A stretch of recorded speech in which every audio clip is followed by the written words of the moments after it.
कुबेरेश्वर महादेव की हर हर महादेव, हर हर महादेव, हर हर महादेव। काशी विश्वनाथ भूगर्दानी त्रिकालदर्शी कैलाशी अविनाशी भगवान शिव, जिनकी पुनीत पावन शिव महापुराण की कथा संपूर्ण विश्व के कल्याण हेतु बाबा देवाधिदेव महादेव की कृपा से श्रवण करने का सौभाग्य प्राप्त हुआ है। बड़े भाग्यशाली है बठिंडा पंजाब के सभी रहनिवासी।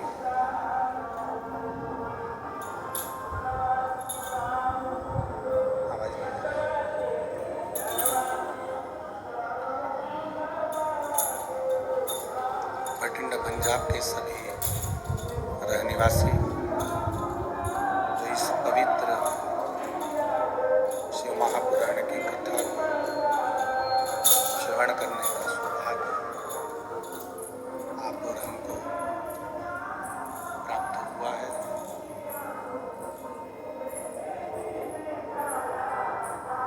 कथा के मुख्य आयोजक के रूप में श्री बांके बिहारी सेवा समिति बठिंडा पंजाब, कथा के मुख्य यजमान श्री अमरजीत जी मेहता, पंजाब क्रिकेट एसोसिएशन एवं समाज सेवी बठिंडा पंजाब से, बांके बिहारी सेवा समिति एवं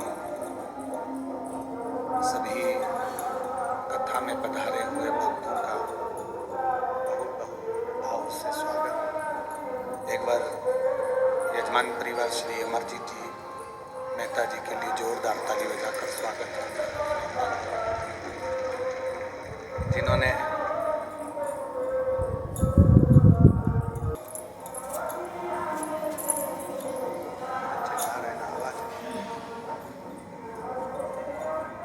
एलईडियाँ नहीं चल रही हैं। एलईडी वाले भैया एलईडी चालू करिए, एलईडियाँ चालू करिए। भगवान शिव की ये पवित्र कथा का लाभ ये जीवन की एक सार्थकता है, जीवन की एक सत्यता है।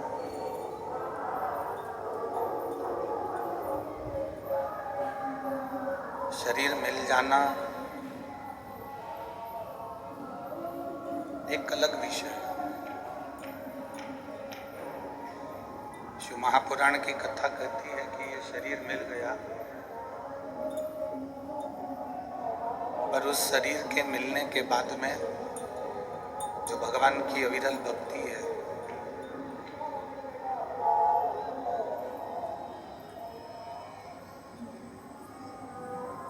भगवान की जो अविरल भक्ति है, भगवान का जो स्मरण है, भजन है,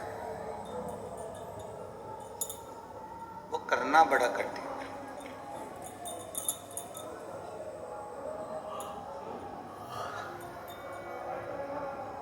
83,99,999 योनियां काटने के बाद में ये 84 लाखवें नंबर की योनि ये मनुष्य की देह है,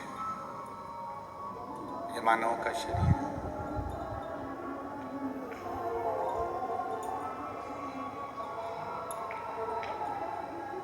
अब इतनी योनियां काटने के बाद जो ये मानव की देह मिली है, ये जो मानव का शरीर मिला है, अगर हम और आप इसको व्यर्थ में यूं ही गवा दें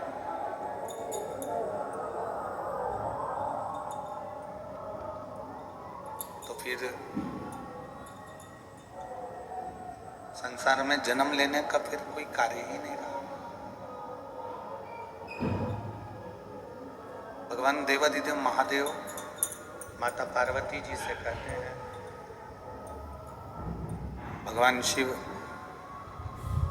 माता पार्वती जी से कहते हैं कि पार्वती, अगर मानव का शरीर ये वो शरीर है जिस शरीर को पाने के बाद में हम पूर्व में जितने जितने हमने पाप किए होते हैं, जितने जितने हमने गलत कर्म किए होते हैं, जितने जितने हमने बेकार कर्म किए होते हैं, वो सारे के सारे कर्म हम केवल मानव का शरीर प्राप्त कर कर और भगवान का नाम लेकर इस शरीर के द्वारा भगवत भजन कर कर उस पूर्व के किए हुए सारे पापों को हम एक क्षण में समाप्त कर जाते हैं। वो केवल एक मानव का शरीर है और उसका भजन है। इस शरीर को पाने के बाद में, भगवान की विरल भक्ति को पाने के बाद में, भगवान के भजन को करना बहुत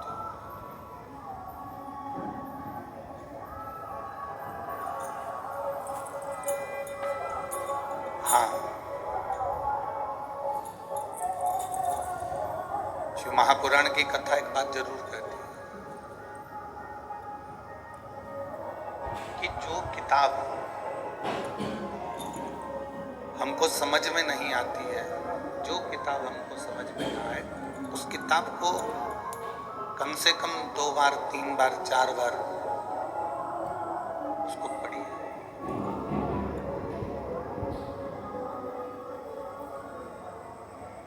जो किताब हमें समझ में ना आए उसको हम 3-4 बार पढ़ें, समझ में जरूर आए।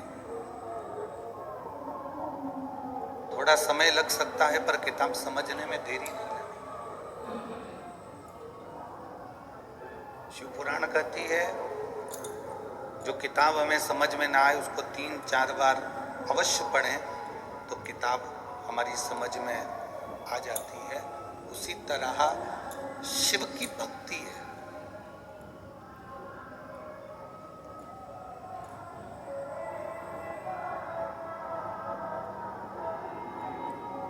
उसी तरह भगवान शंकर की अविरल भक्ति है, भगवान का भजन है, स्मरण है। मान लो आपके चित्त में, आपकी वृत्ति में, आपके मन में अगर शंकर की भक्ति विराजमान हो ही नहीं रही, आप अथक प्रयास करिए। आपने बहुत प्रयास किया पर शिव भक्ति हमारे भीतर प्रवेश ही नहीं कर रही है। तो जैसे किताब समझ में नहीं आती तो 2-3 बार पढ़ा जाए तो किताब समझ में आ जाती है, उसी तरह 2 या 3 बार शिव महापुराण की कथा को भले टीवी पर सुनो, मोबाइल पर सुनो, चाहे पंडाल में सुनो, 1 बार 2 बार 3 बार अगर शंकर की कथा को हमने अपने भीतर उतार लिया तो शिव का साक्षीकरण, शंकर का दर्शन हमारे सम्मुख में हो ही जाता है। ये निश्चित, शंकर का दर्शन हमारे सम्मुख में हो ही जाता है, ये निश्चित।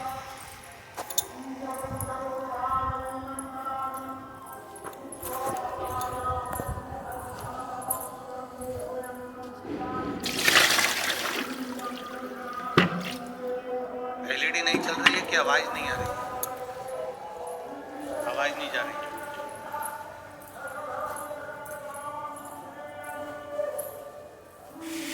एलईडी वाले भैया एलईडी चालू करिए और पीछे की आवाज बढ़ाइए। शिव भक्ति, भगवान शंकर की कथा, शिव तत्व,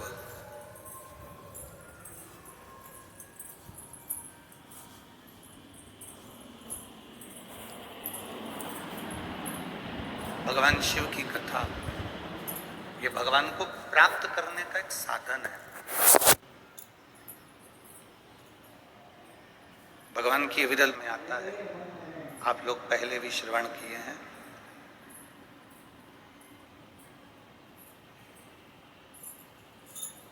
भगवान ब्रह्मा जी के मन में एक संशय उत्पन्न हो गया।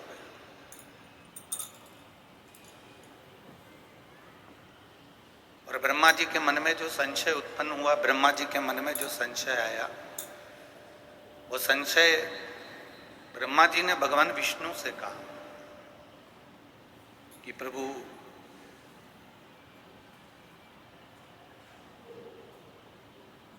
मुझे मेरे पिता का नाम मालूम है। ब्रह्मा जी कहते हैं कि मैं भगवान विष्णु की नाभि से प्रकट हुआ हूं, इसलिए मुझे मालूम है कि मेरे पिता भगवान विष्णु हैं।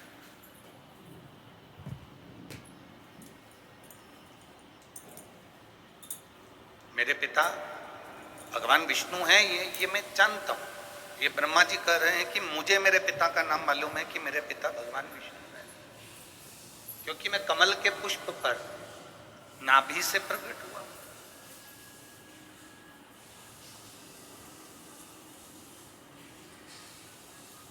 पर एक बात मेरे हृदय में समाती नहीं है कि मेरे पिता भगवान विष्णु हैं, पर भगवान विष्णु के पिता कौन है?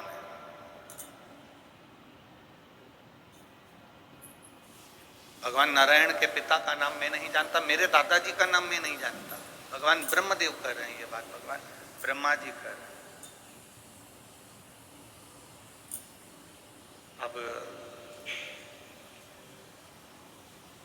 जैसे ब्रह्मा जी ने कहा तो भगवान विष्णु के मुख से निकल गया कि ब्रह्मा जी आप कह रहे हो कि आप अपने पिता को जानते हो पर अपने दादाजी को नहीं जानते। भगवान विष्णु के पिता कौन है ये आपको नहीं मालूम। तो स्वयं भगवान नारायण ने अपने मुख से कहा कि मेरे पिता देवाधिदेव महा मेरे पिता है। ये भगवान विष्णु कह रहे हैं कि मैं अपने पिता का नाम जानता हूं, मेरे पिता देवाधिदेव महादेव।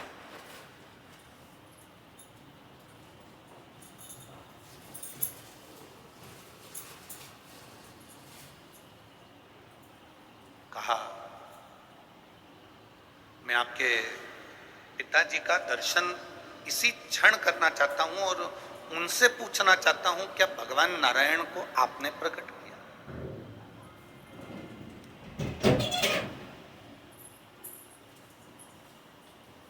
क्या भगवान नारायण को प्रकट करने वाले आप हो? मैं उनसे पूछना चाहता हूं।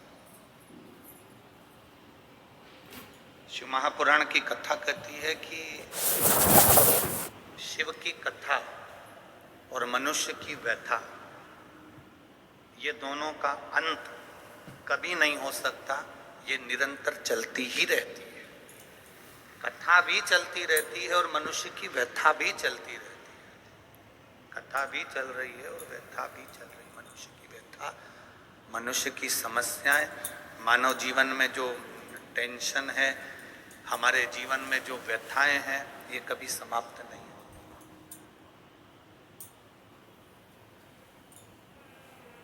दुनिया के कई लोग ऐसे हैं जो व्यथा को समाप्त करने के लिए कई बाबाओं के चक्कर में पड़ जाते हैं।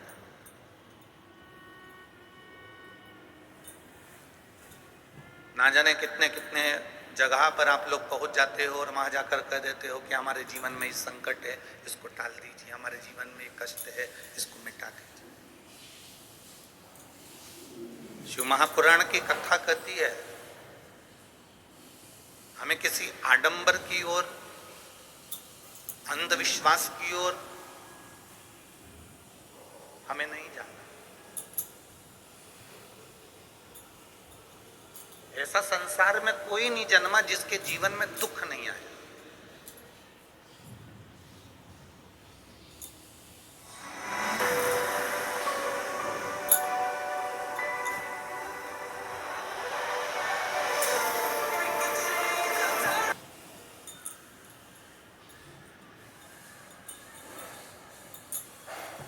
मट्टी का जो घड़ा बनकर रखा हुआ है, वो मट्टी का घड़ा अग्नि में तपता है तभी तो उसमें पानी रुकता है। अगर मट्टी के घड़े को अग्नि में नहीं तपाया जाएगा, मट्टी के घड़े को अगर अग्नि में नहीं तपाएंगे तो उसमें पानी नहीं भर सकते। वो घड़े में पानी डालोगे तो घड़ा टूट जाएगा। घड़े में अगर पानी भरना है, मट्टी के घड़े में अगर जल भरना है तो घड़े को तपना पड़ेगा।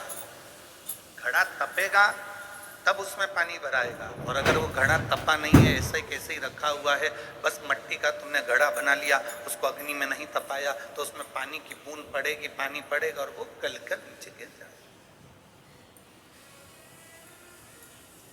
घड़ा तपता है तब उसमें पानी ठहरता है। दुख जब जिंदगी में आता है तो ये हमको तपाता है। क्यों तपाता है?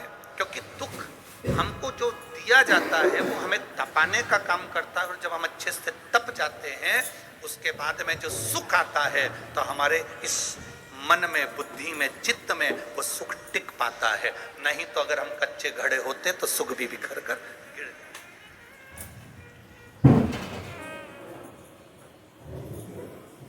वो सुख भी समाप्त हो। क्या राम जी की जिंदगी में दुख नहीं आया?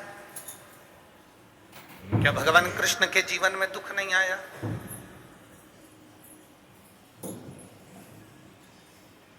ऐसा कौन मृत्यु लोक में जन्मा, ऐसा संसार सागर में कौन जन्मा जिसके जीवन में दुख नहीं आया? परमात्मा के जीवन में भी दुख संभव में आया।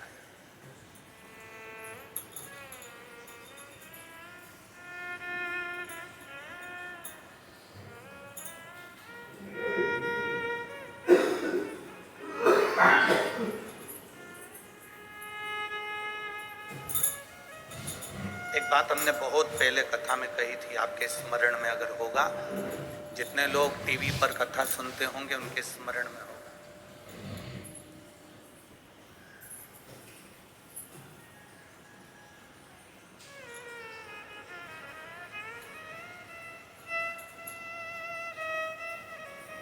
कि ऐसा संसार में कोई नहीं जन्मा जिसको अपने कर्म का भोग भोगने को नहीं मिला।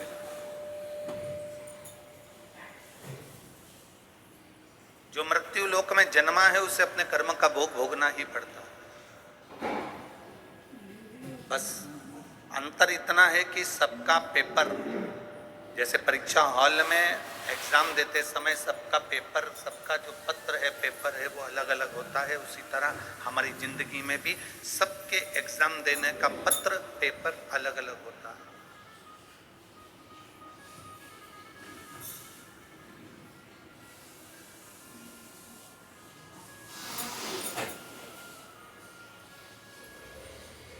आप माता पिता की सुने ना सुने, आप गुरु की सुने ना सुने, आप भगवान को प्रणाम करें ना करें, आप मंदिर जाएं ना जाएं, आप सत्संग में जाएं ना जाएं, आप किसी गुरुवाणी को स्मरण करें ना करें, पर इतना जरूर याद रखें कि अपने कर्म का भोग मनुष्य को भोगना जरूर पड़ता, उसको कोई नहीं टाल सकता। अब कोई कह दे कि गुरुजी हमारे जीवन में ये संकट है, हमारे जीवन में ये दुख है और हम बड़े दुखी हैं, तो तुम एक बात का स्मरण करिए, कई लोग तुम्हारे दुख के चक्कर में तुम्हारा फायदा उठाने का प्रयास करें।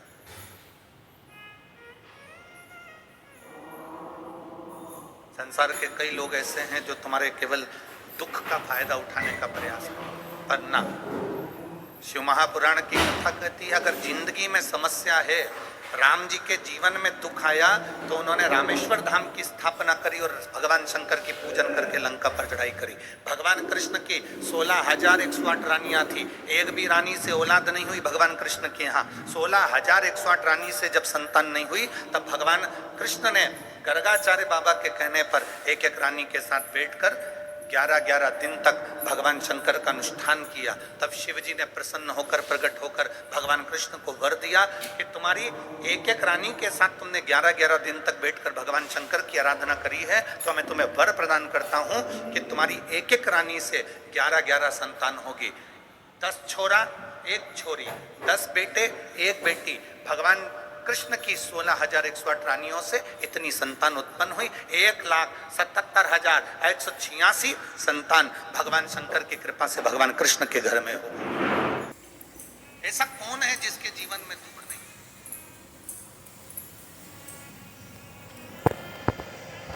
ऐसा कौन है जिसके जीवन में कभी तकलीफ नहीं आई? आती है, कष्ट आता है, रोग आता है, बीमारी आती है, दुख आता है, पर मैंने तेरे ही भरोसे बाबा, तेरे ही भरोसे हवा विच उड़ती जावांगी, बाबा डोर हतो छड़ी नाम कटी जावा भोले में तेरी बना शंभू में तेरी बना हवा बिच उड़ती जावांगी बाबा डोर हतो छड़ी सबके जीवन में तकलीफ, पर जिसने शिव को साध लिया, भगवान राम जी ने शंकर भगवान की आराधना करी, शिव जी की पूजन करी, गला पकड़ रहा जी, भगवान शिव की आराधना भगवान राम जी ने शिव को साध लिया तो उनकी जिंदगी सार्थक। भगवान कृष्ण ने भगवान शिव की आराधना करी, साध लिया, उनका जीवन। एक लोटा जल लेकर मंदिर जाने वाला जब भगवान शिव की भक्ति को साध लेता है तो दुख भक्त का नहीं होता, दुख मेरे भोलेनाथ का हो जाता है, आपका दुख उसका। एक पत्र है, देखिए,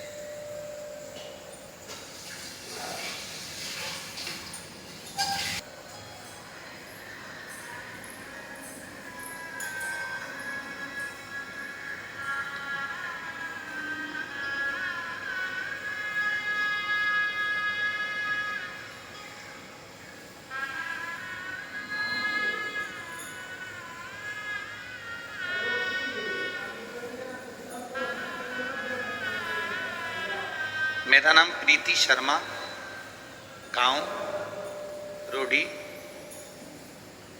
सिरसा से हूँ। कहीं बैठी हो तो हाथ हिला सकते, अगर कहीं बैठी हो आप ही हैं। श्री शिवाय नमस्ते। लिया बच्चे,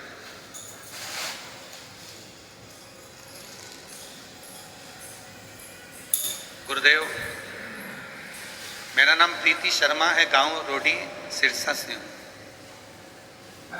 मेरी शादी को कई साल निकल गए, इंतजार करते करते करते करते संतान के सुख के लिए मैंने 5 साल इंतजार करा, 5 साल तक भी संतान नहीं हुई। 6 साल निकल गए, 7 साल निकल गए, 8 साल निकल गए, 9 साल निकल गए, 10 साल निकल गए, पर संतान का सुख। ऐसा कोई डॉक्टर नहीं था, हरियाणा का भी, पंजाब का भी, राजस्थान का भी और दिल्ली तक मैंने डॉक्टरों को दिखाया, पर संतान का सुख नहीं है। टेस्ट पे भी करवाए, संतान का सुख। 11 साल निकल गए, 12 साल निकल गए, पर संतान का सुख नहीं आया।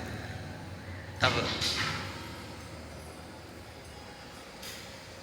मेरे जीजाजी ने बताया कि, मेरे जीजाजी का नाम संदीप शर्मा है, उन्होंने बताया कि टीवी पर कथा आती है, एक बार तू आसन बिछा के दिल से बाबा देवादिदेव महादेव की कथा को श्रवण कर। गुरुदेव, उस समय आपकी कथा चल रही थी और मैंने टीवी खोलकर 1 बजे से 4 बजे तक कथा का रसतत्व ग्रहण करा। मैं बाबा का क्या गुणगान करूं गुरुदेव। मंदिर जाना मैंने उसी दिन से प्रारंभ करा और शिव जी को जल चढ़ाना प्रारंभ करा। मैंने बाबा से प्रार्थना करी कि मैंने सारे डॉक्टरों से इलाज करवा लिया, टेस्ट पे भी करवा लिया, पर मुझे आप कृपा करना। सफेद आंकड़े की जड़ को तुमरुका जी का नाम लेकर कमर में बांधा, एक बेलपत्री को रोज खाना प्रारंभ करा, शिव जी पे जल चढ़ाना प्रारंभ करा। केवल आप कहते हो 3 महीने तक लगातार करो गुरुजी, मैंने 5 महीने तक करा, पर मेरा गर्भ नहीं ठहरा। जब मेरा 5 महीने तक भी गर्भ नहीं ठहरा तो भी मैंने भगवान की कथा नहीं छोड़ी, लगातार टीवी के सामने बैठकर कथा सुनती रही और बेलपत्र चढ़ाकर उसको खाती रही। 5 महीने पूरे हुए, 6ठा महीना लगा और मेरे पेट में मुझे दर्द उत्पन्न हुआ। मैं डॉक्टर को दिखाने के लिए गई तो डॉक्टर ने कहा आपका 2.5 महीने का गर्भ ठहर चुका है। बाबा का मैं क्या गुणगान करूं गुरुदेव। पेट में तकलीफ होने लगी। बाबा ने मुझे खुशी तो दे दी, पर जब मैंने सोनोग्राफी करवाई तो बच्चे को कष्ट बताया गया। डॉक्टर के हिसाब से इस बच्चे को तुम मत रखो, ये डॉक्टर ने कह दिया। और गुरुदेव, मेरी खुशी को मैं कैसे त्याग देती कि 11-12 साल के बाद मेरे जीवन में ये खुशी आई है, मैं कैसे छोड़ दूँ। आपने एक नारियल उस पर मोली रखकर भगवान देवाधिदेव महादेव को चढ़ाने का कहा था। मैंने बाबा को वही श्रीफल समर्पित करा और विनती कर कर एक बेलपत्र फिर उठाया, उस बेलपत्र को खाया। दूसरी बार डॉक्टर से फिर जांच कराई, सोनोग्राफी कराई, तो डॉक्टर ने कहा कि इस बच्चे को मत रखो। फिर भी मेरा मन नहीं माना गुरुदेव, और मैंने उस बच्चे को अपने गर्भ में रखा। डॉक्टर के हिसाब से बार बार उन्होंने मना करा, पर मेरा बाबा ने मेरे ऊपर कृपा करी। मैंने बेलपत्री खाना नहीं छोड़ा, जल चढ़ाना नहीं छोड़ा। 5/10/2022 को बाबा की कृपा से 12 साल के बाद मेरे यहाँ पुत्र रत्न की प्राप्ति हुई, और डॉक्टर के हिसाब से मेरा बेटा बिल्कुल स्वस्थ है। मैं उसको यहाँ प्रणाम करने लाई।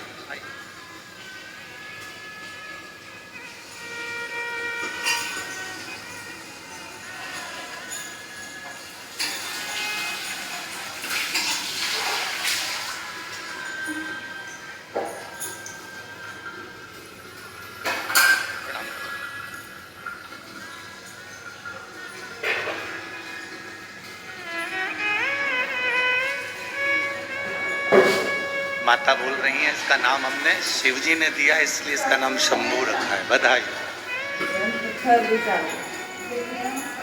अरे तेरा ही दिया मैंने खाया पिया है, तेरा दिया, तेरा मुझे भोले बाबा बहुत दे दिया। शंकर की भक्ति को करना, भगवान को अपने भीतर उतारना सरल नहीं है। आप जिस भरोसे पर, आप जिस विश्वास के साथ भगवान शिव की भक्ति करते हो, भगवान उस विश्वास को निभाता है। रेडी करना। आप लोगों की आदत क्या हो गई है कि एक जगह आप मन नहीं लगा पाते।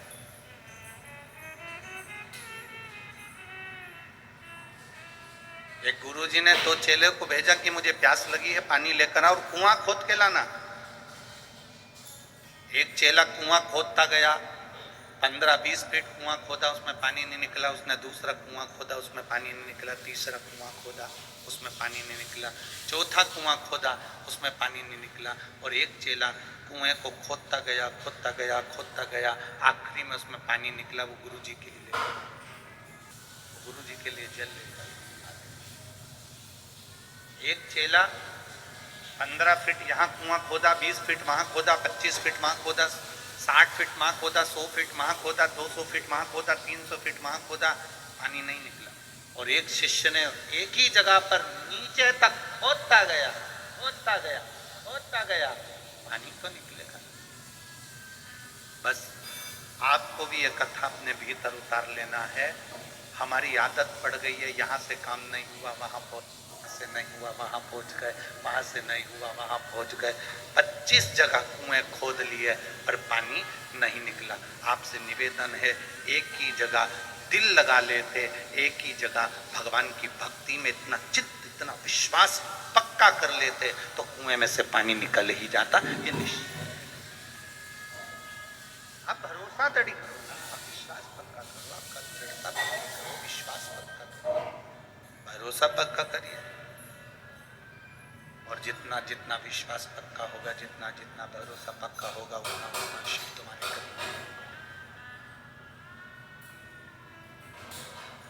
उतना उतना शिव तुम्हारे नजदीक। आप भरोसे को दृढ़ बनाने का प्रयास करो। भगवान विष्णु से पूछा, भगवान ब्रह्मा जी ने, तुम्हारे पिता शिव जी हैं? हाँ। मैं कैसे मान लूं कि तुम्हारे पिता शिव जी? कई लोग आपको मिलेंगे और कहेंगे एक लोटा जल चढ़ाने से क्या सारी समस्या का हल हो सकता है? क्यों नहीं? मानो तो मैं गंगा मां हूं और ना मानो तो बहता। आप मानोगे तो गंगा है, ना मानोगे तो बहता हुआ पानी।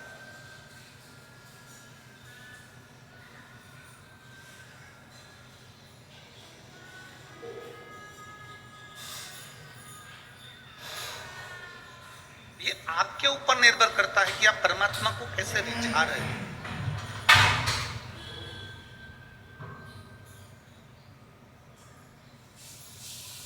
महाराज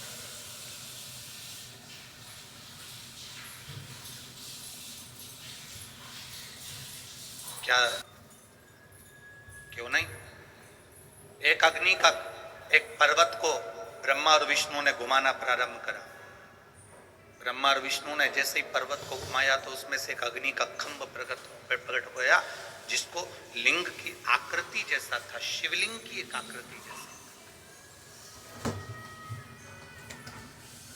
और वो ऐसा एक खंभ प्रकट हुआ और उसमें से आकाशवाणी हो गई, ब्रह्मा विष्णु, मैं नारायण तुम्हारा पिता और ब्रह्मा मैं तुम्हारा दादा। ब्रह्मा जी मानने को तैयार नहीं कि ये पिताजी है। हाँ, अगर ये शिवलिंग तुम्हारे पिता हैं तो इनके चरण कहाँ हैं और इनका सिर कहाँ है?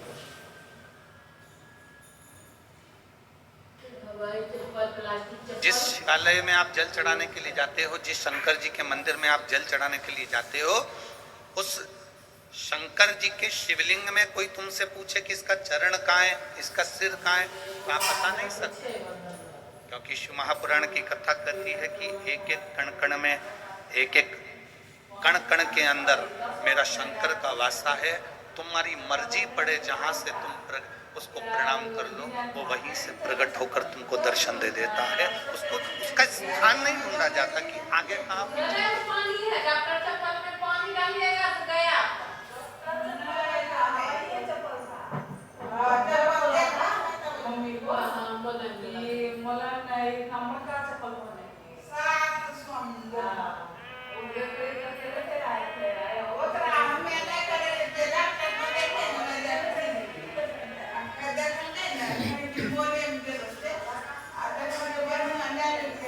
एक बार संत नामदेव जी महाराज,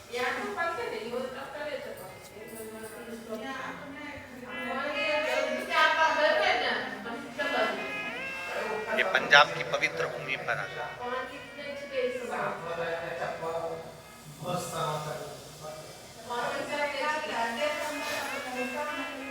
ये पंजाब की पवित्र भूमि कोई साधारण सी भूमि नहीं है।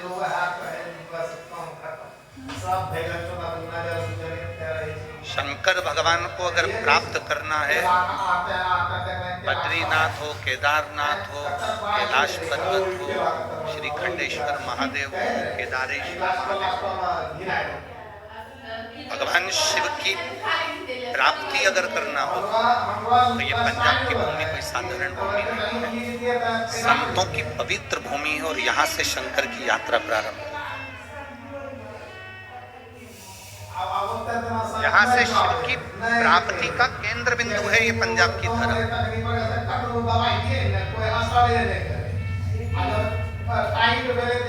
लोग कहते हैं गुरुजी पंजाब में गेहूं बहुत होता है, हम कहते हैं पंजाब में गेहूं से ज्यादा संत बहुत होते हैं। अगर ढूंढने निकलो तो संतों की प्रागट्यता ज्यादा है।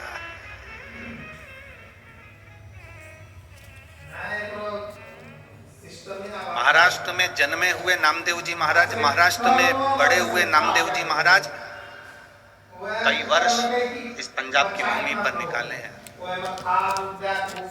नामदेव जी महाराज, गुरु नानक देव जी से उनका मिलन, और गुरु नानक देव जी से जब मिलन हुआ तो नामदेव जी उस समय पर गुरु मंत्र नहीं थे। नामदेव जी का उस समय पर गुरु मंत्र नहीं था। गुरु नानक देव जी से उनका मिलना हुआ और गुरु नानक देव जी तो कहते हैं कि जो संत होता है ना, जो गुरु होता है ना, जो साधु होता है, वो शिव का एक रूप होता है। हम कहते हैं गुरु नानक देव जी भी शंकर का एक स्वरूप, शिव का एक बैठे हुए थे अड़भंग आनंद से। शिव ने करा क्या है? भगवान शंकर ने दुनिया से कुछ नहीं लिया, दुनिया के लोगों को दिया। आज भी गुरु नानक देव को मानने वाले जितने सिख समाज के लोग हैं, जितने सिख धर्म के लोग हैं, ये दुनिया से लेना नहीं जानते, ये दुनिया को देना जानते हैं। आज भी आप किसी भी गुरुद्वारे में चले जाओ, वहां लंगर चलता मिलेगा। आप किसी भी गुरुद्वारे के दरवाजे पर पहुंच जाओ, आपको वहां विश्राम मिल जाएगा। आप किसी भी गुरुद्वारे के सम्मुख में पहुंच जाओ, वहां आपको भरपेट भोजन मिल जाएगा। वहां ये नहीं पूछा जाता कि आप ब्राह्मण हो कि क्षत्रिय हो कि वैश्य हो कि शूद्र हो। वहां तो गुरु के दरवाजे पर आ गए, मतलब गुरु के आप बनकर आए हो, मतलब गुरु के हुआ। वहां ये नहीं पूछा जाएगा कि आप ब्राह्मण हो कि क्षत्रिय हो कि वैश्य हो कि, वहां गुरु के होकर, गुरु के द्वार आयो, गुरुद्वारे तक आयो, तो वहां गुरु का दरवाजा। और हमको बहुत अच्छा लगा इस बठिंडा पंजाब में भी सिख समाज के लोग, सिख धर्म के लोग चारों तरफ इस ग्राउंड के आसपास में खूब सेवा कर रहे हैं और खूब प्रेम से सेवा में लगे हुए हैं। मैं धन्यवाद देता हूँ सारी सिख समाज को, बहुत बहुत धन्यवाद।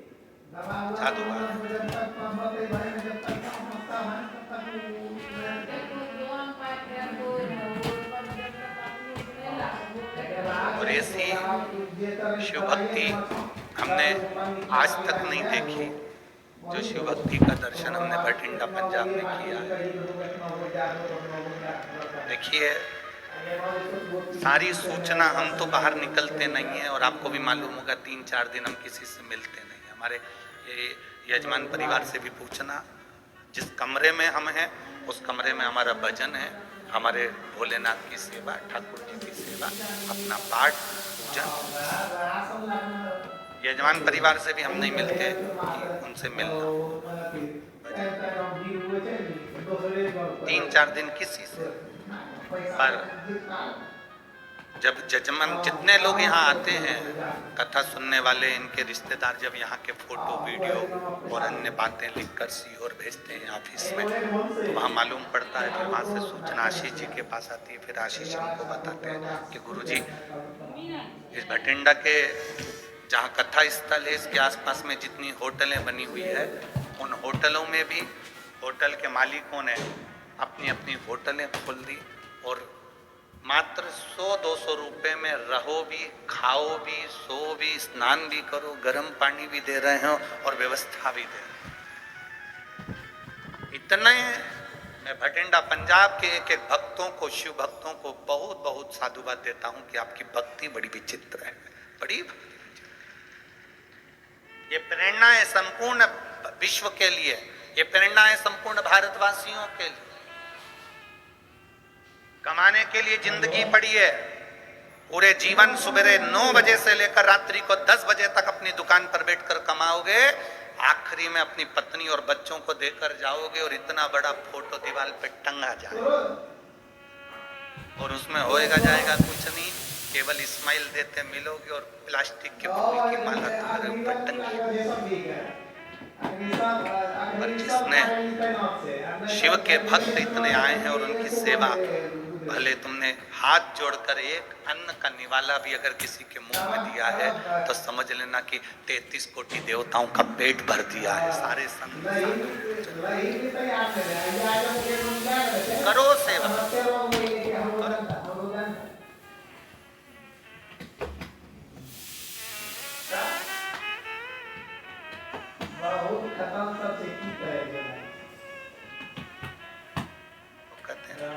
कि मिलती है राम नाम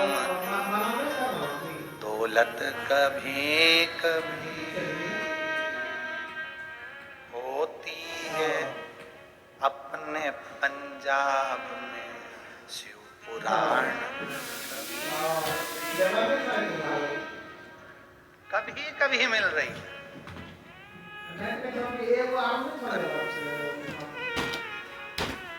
डरना नहीं, भीड़ बहुत है।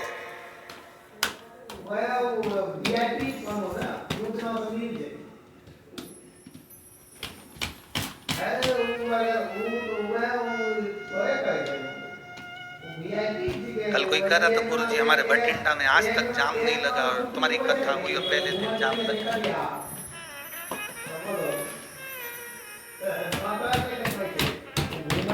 हमने कहा जाम क्लियर हुआ कि नहीं हुआ वो बताओ। हुआ, धीरे धीरे हुआ। क्लियर तो हो गया ना, हो गया आराम से ना, बिल्कुल आराम से। हमने उनसे कहा तुम चिंता मत करो, भोलेनाथ की कथा अगर थोड़ा बहुत जाम लगाती है तो ये बताती है कि तेरी जिंदगी भी ऐसी जाम चल रही थी पर मैं क्लियर कर दूंगा, तो चिंता मत करना, टेंशन मत ले, शिव तत्व को जान, भगवान शंकर की भक्ति कर, घबराना नहीं है। भीड़ बहुत है, बहुत ट्रैफिक है, ना ना ना, उसके दरवाजे तक जाना मेरा काम है और मेरी बिगड़ी बनाना। पहुंच गए उसके द्वार तक, फिर उसके बाद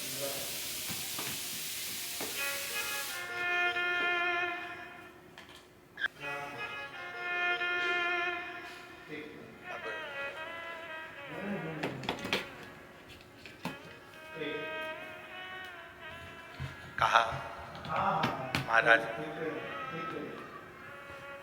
बड़ी बोल्ड आवाज है भगवान, कहा भगवान देवाधिदेव महादेव प्रकट होकर कहते हैं कि ब्रह्मा तुम मेरे पोते हो और भगवान विष्णु तुम मेरे पुत्र हो, तुम मेरे बेटे हो। शिवलिंग का कोई सिर दिखता है क्या? नहीं। शिवलिंग का कोई चरण दिखता है क्या? नहीं। संत नामदेव जी ने गुरु नानक देव जी से भेंट करी और भेंट करी तो गुरु नानक देव जी आराम से लेटे हुए थे, विश्राम कर रहे थे और संत नामदेव जी आए तो उठ के बैठ गए, दोनों की भेंट हुई। तो संत आज मिल गए। गुरु नानक देव जी ने पूछ लिया नामदेव जी से, आपने गुरु मंत्र लिया है? नहीं, अभी नहीं। मतलब आप भटक रहे हो। अगर गुरु मंत्र तुम्हारा हुआ होता तो तुम भटकते नहीं। गुरु नानक देव जी ने विश्वामित्र जी के पास में नामदेव जी को भेज दिया।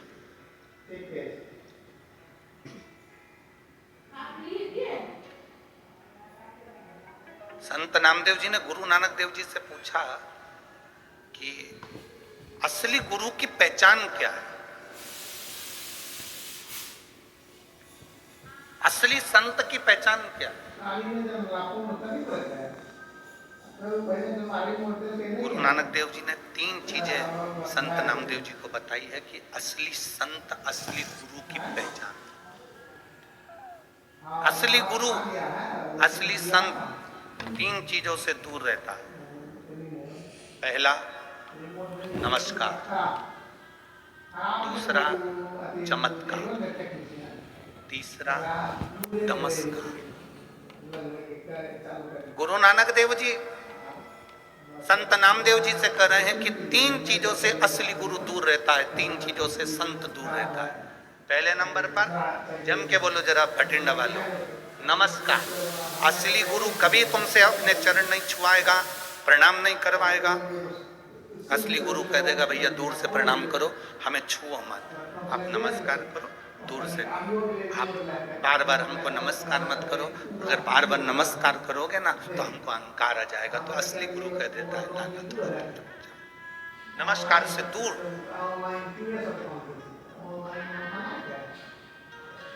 संत गुरु नानक देव जी ने दूसरी बार में कहा असली गुरु, असली संत चमत्कार से दूर होता है।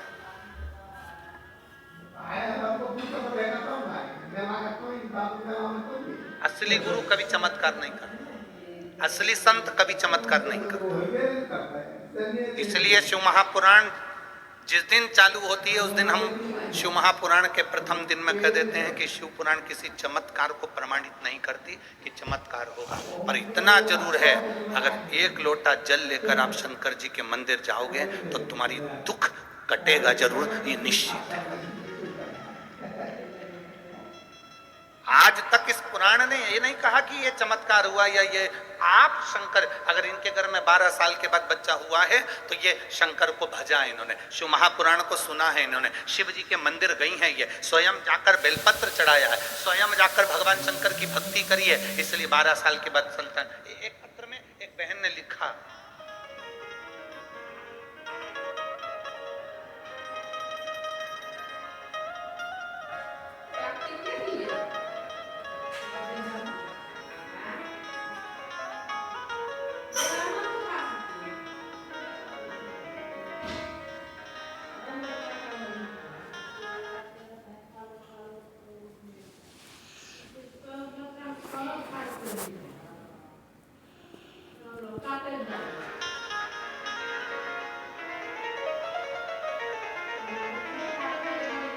एक बहन लिख रही है, अरुणा गुप्ता शिमला से आई है, हिमाचल प्रदेश से, कहीं बैठी हैं, शिमला से आई है अरुणा गुप्ता, कहीं बैठी हो तो हाथ हिला सकती हैं, आप ही हैं, दोनों हाथ हिला दो एक बार, श्री शिवाय नमस्तु। आप शिमला से आई इसलिए पूरी ठंड यहां ली आई। 11 साल से, एक बार वापिस हाथ हिलाओ, श्री शिवाय नमस्तु। मैं शिमला से आई हूँ, मेरा नाम अरुणा गुप्ता है, मैं शिमला हिमाचल प्रदेश से हूँ। 11 साल से गेहूं नहीं खा सकती थी, क्योंकि गेहूं मेरे को खून नहीं बनने देता था, तो मेरा गेहूं छूटा हुआ था, अन्न मेरा छूटा हुआ था, एक अन्न का दाना भी मेरे मुंह में नहीं जाता था। केवल शिव महापुराण की कथा सुनकर मैंने पशुपति व्रत किया।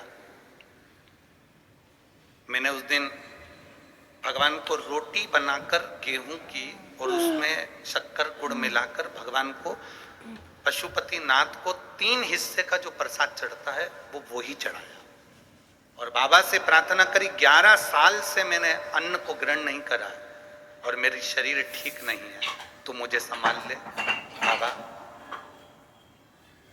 मैं कभी जिंदगी में गेहूं नहीं खा सकती, जो नहीं खा सकती, ये डॉक्टर के हिसाब से मुझे बताया गया, पर आप कृपा करेंगे सब होगा। और बाबा का मैं क्या गुणगान करूंगा देव।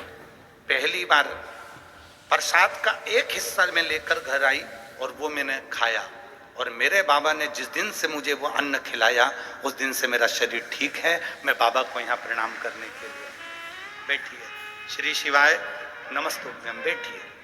11 वर्ष तक मैंने अन्न नहीं खाया था, 11 साल तक मैं अन्न को नहीं छू पाई, पर बाबा बाबा, ये आपकी अविरल भक्ति है, ये आपका विश्वास है। आप जितना भरोसा शिव पर करेंगे, ये चमत्कार नहीं है, ये इसको हम चमत्कार नहीं कहते, इसको कहते हैं आपका विश्वास दृढ़ होना, आपका भरोसा दृढ़ होना, आपकी श्रद्धा दृढ़ होना।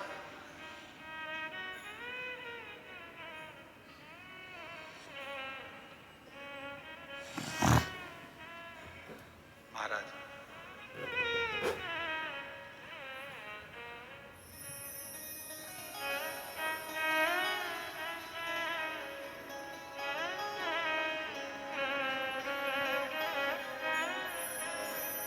ये भक्ति की दृढ़ता है, ये विश्वास की दृढ़ता है।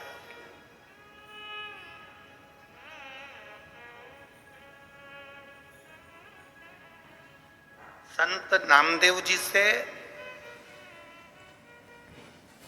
गुरु नानक देव जी कह रहे हैं कि सच्चा गुरु, सच्चा संत 3 चीजों से दूर रहता है। पहले नंबर पर बोलो, जम के बोलो जरा, नमस्कार। दुनिया के लोगों को नमस्कार बड़ा पसंद है, और केवल दुनिया के लोगों को नहीं, भगवान शंकर के ससुर को भी नमस्कार पसंद था, दक्ष प्रजापति को। शंकर जी बैठे थे, भोले भाले बैठे थे, सभा लगी थी, दक्ष प्रजापति आए, शंकर जी नहीं देख पाए। कोई जरूरी है कि तुम्हारे सारे दामाद इंजीनियर और डॉक्टर हो? कोई कोई दामाद भोला भाला भी होता है, सरल सहज। एक व्यक्ति से डॉक्टर साहब ने कहा कि देखो तुम्हारे को शुगर बहुत है, शुगर की जांच करते रिया करो रोज हो। वो व्यक्ति बेचारा रोज रात्रि को उठता, किचन में जाता, रसोई घर में शक्कर का डब्बा खोलता, वापिस बंद कर देता। एक दिन उसकी बीवी ने पूछा, तुम रात्रि को कहां चले जाते हो उठ उठ के? कहां गए थे? ये बार बार किचन में क्यों जाते हो, रसोई घर में, और शक्कर का डब्बा खोल के जाते हो? क्या देखते हो वहां जाके? डॉक्टर ने कहा था शुगर चेक करते रिया करो, इसलिए मैं चेक करता हूं। क्या चेक करते हो? है कि नहीं है? पत्नी ने माथा ठोका। डॉक्टर ने कहा था तुम्हारी शुगर चेक करो, तुम्हारी, और तुम डब्बे की शुगर चेक करना। तो ऐसा नहीं है, कोई कोई भोला होता है, एकदम भोला सहज भोला भोला व्यक्ति। एक बहुत भोला व्यक्ति था, अपनी पत्नी के साथ गार्डन में घूम रहा था। गार्डन में घूमते घूमते सामने से कुत्ता आ गया। पति घबरा गया, मेरी पत्नी को काट खाएगा, ये कुत्ता मुझे काट खाए चल जाए पर मेरी पत्नी को नहीं काटने दूंगा। पति ने सोचा अगर पत्नी को काट गया तो इसको इंजेक्शन लगेंगे, बच्चों का टिफिन कौन बनाएगा, स्कूल कौन भेजेगा, तैयारी कौन करेगा, मेरे टिफिन कौन बनाएगा, सास ससुर की सेवा कौन करेगा। इसलिए पति ने सोचा कि कुत्ता मुझे खा जाए चल जाएगा। कुत्ता और आगे आया, पति घबरा के थोड़ा सा पीछे हटा तो पत्नी भी पीछे हटी। कुत्ता और लपक के आया, पति को आ गया गुस्सा, उसने पत्नी का हाथ पकड़ा, उसको गोदी में उठा लिया। जैसे ही गोदी में उठाया कुत्ता भाग गया।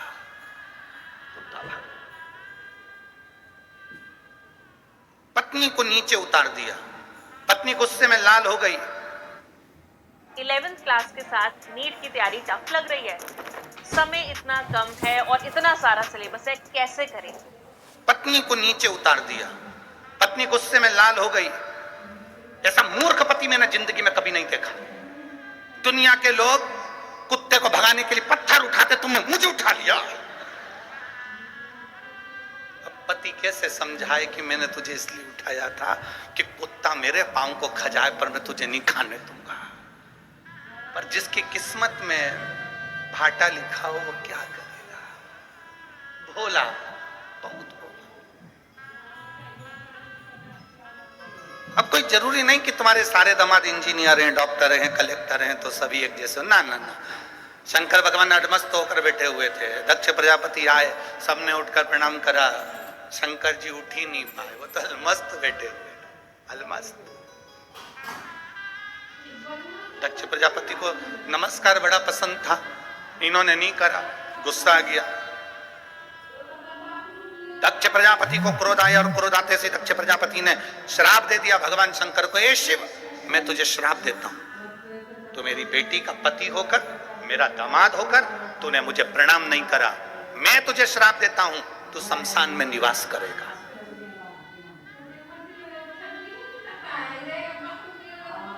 मेरा श्राप है तुझे, तू शमशान में निवास करेगा। शंकर भगवान जैसे ही सुने शमशान में निवास, शिव जी डमरू बजाकर नाचने लगे। भगवान विष्णु पास में बैठे थे, उन्होंने कहा तुम्हें आशीर्वाद नहीं मिला, श्राप मिला।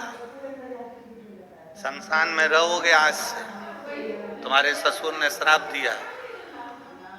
शंकर जी बोले मेरे ससुर जैसा दुनिया में कोई ससुर नहीं हो सकता। कितनी लंबी सोचता है, उसको मालूम है दामाद बिल्कुल सीधा साधा है, और कहीं प्लाट देता और मैं मकान बना लेता तो कोई कब्जा कर लेता, शमशान में कौन बनाएगा। इसलिए मेरे ससुर ने मुझे प्लाट भी शमशान में दिया, ऐसी जगह जहां कोई कब्जा नहीं कर सकता।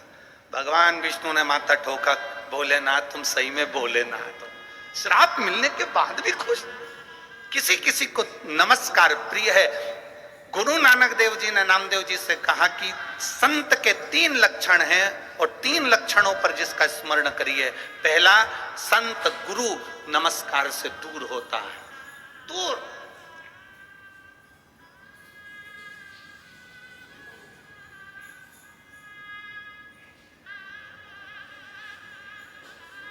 दूसरे नंबर का गुरु को, पहले नंबर का नमस्कार, दूसरे नंबर का जम के बोलो जरा, जम के, चमत्कार।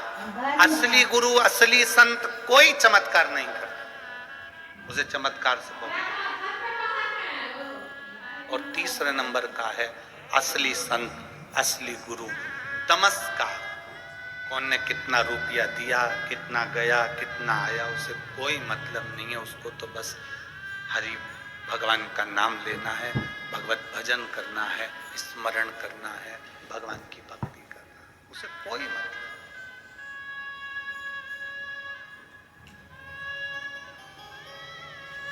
और जब भगवान की अविरल भक्ति,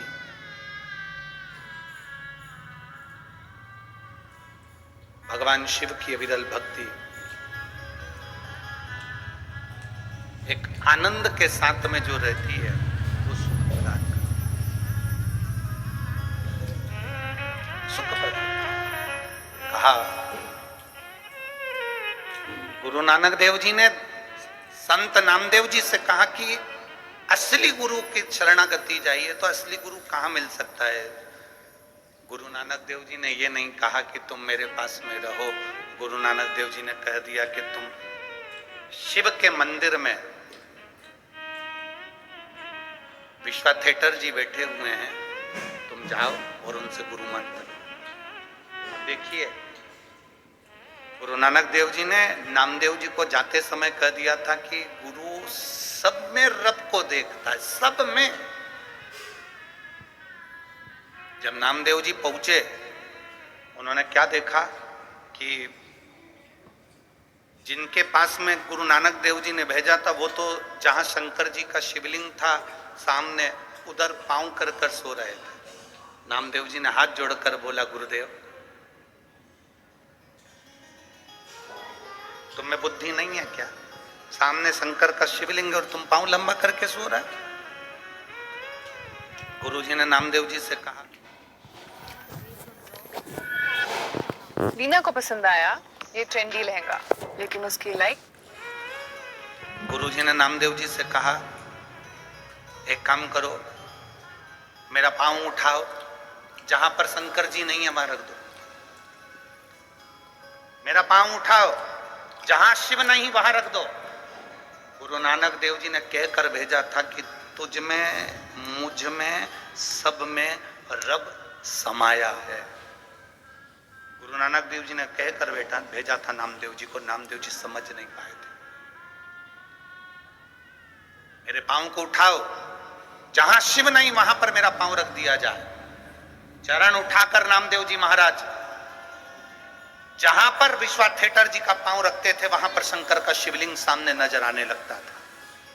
गुरु नानक देव जी उसी जगह पर सामने प्रकट होकर कहते हैं, नामदेव जी हर एक चप्पे चप्पे में रब समाया है, सब में उसी को देखो, वो सब उसी की माया है, सब उसी की। इसीलिए फिल्म बनाने वालों ने गाना लिख दिया, तुझ में रब दिखता है।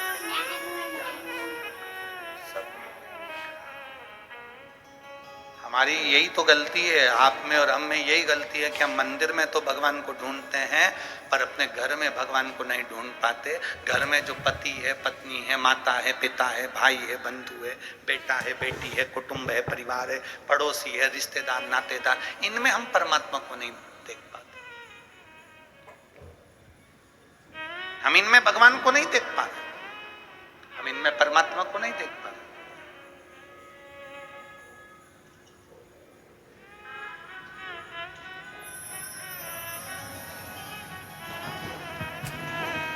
हम दूसरी जगह देख रहे हैं। जैसे एक बार यमराज पृथ्वी पर आ गए और एक लड़के को लेने के लिए यमराज आए। उसका अंतिम समय चल रहा था, उसकी अंतिम सांस थी, अंतिम क्षण था। आज उसकी फाइल समाप्त होना थी और यमराज ने आते ही कह दिया लड़के ने पूछा तुम कौन हो? भगवान यमराज बोले मैं यमराज। क्या लेने आए हो? मैं तेरी जान लेने आया हूं। क्या लेने आए हो? मैं तेरी जान लेने के लिए आया हूं। मेरी जान? हाँ। लड़के ने कल ले जा, यहां से 4 घर छोड़ के रहती है।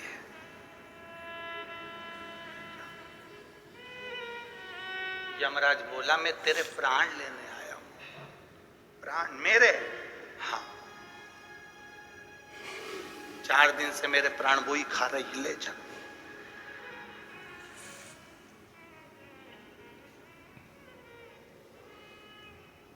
यमराज बोले मैं तुझे मारने आया हूं। मुझे? मैं तो उससे शादी कर कर 6 साल पहले ही मर चुका हूं, ले जा। यमराज बोला रहने दे, मैं तेरी जगह दूसरे को ले जाऊंगा, पड़े रहे। तू खुद मरा मराया, तेरे को क्या लेके जाऊं? क्या? अरे भाई, अरे मेरा बीते जीवन सारा बोले जी थारे चरणों में। मेरा बीते जीवन सारा बोले जी थारे,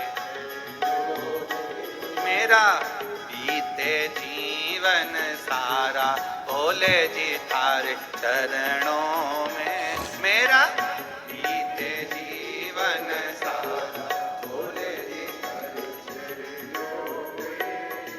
चरणों में, भोले चरणों में, चरणों में,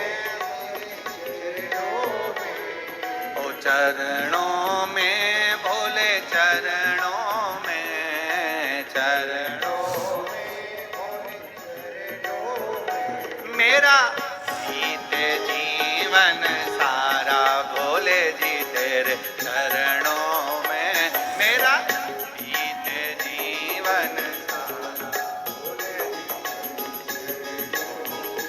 मेरा बीते जीवन सारा भोले जी तेरे चरणों में। मेरा बीते जीवन सारा भोले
सारा, भोले जी